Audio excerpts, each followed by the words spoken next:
Yəni pis nəzər dəvəni qazana, insana məzara qoyar. Yəni göz dəyməsi haqdır deyir.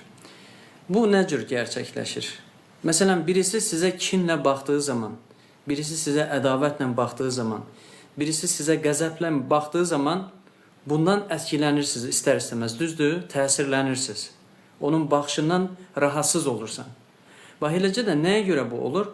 İnsanın gözündən negativ bir enerji ötürülür.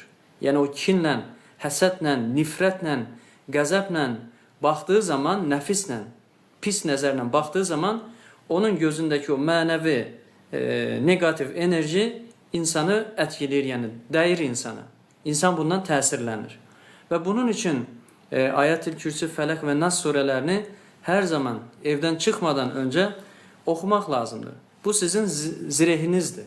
Bu sizin qoruma qalxanınızdır.